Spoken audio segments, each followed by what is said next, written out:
আমার নাম মোহাম্মদ মনির। আমার দোকান কুয়াকাটা 0 পয়েন্টে আচারের দোকান। আজকের একটা দুর্ঘটনা ঘটছে আমার দোকানে।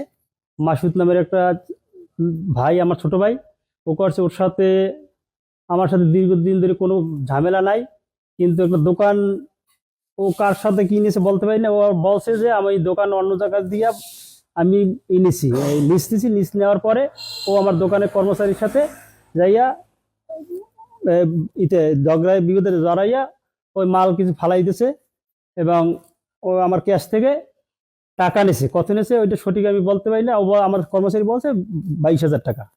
এই এখন আমার কথা হয়েছে, এটা একটা ছোট ভাই, ও আমার ভুল বোঝাবুঝি হয়েছে। আমরা চাই যে স্থানীয়ভাবে আমরা একটা সমাধান হইয়া একসাথে আমরা সবাই যখন থাকি, আমরা এক জায়গায় এক সমাজে, আমরা চাই যে এইটা একটা ভালো একটা সমাধান চাই আমি। এই আর ছোট দোকানকে ভাড়া নিয়েছে, ওইটা বললে আমার দোকানে যাই আপনি ই করছে, ভাঙচুর করছে। ও আমার সাথে দীর্ঘদিন ধরে দোকানটা নিয়ে বিভিন্ন ঝামেলা করে। দোকানটা নিয়ে চান্দাবাজি দোকান নিয়ে এরকম ঝামেলা করে। দোকানটা মানে বলতে আছে আমি একটা অন্য মালিকের জানছি দোকান আমার লাগবে, দোকান যদি নামিয়ে যাও, আমার হুমকি চুমকি দিতেছে, এই আর কিছু না। চান্দা হইবে না, ওই তো দোকান নেওয়ার জন্য, দোকানটা নেওয়ার জন্য ও যেটা করে ওইটা করছে আর কি। না না না, বিএনপির লোক নাম দেয় কেউ চান্দা নিতে যায় না। আমরা বিএনপির লোক চান্দা নিতে জায়গায় যায় না।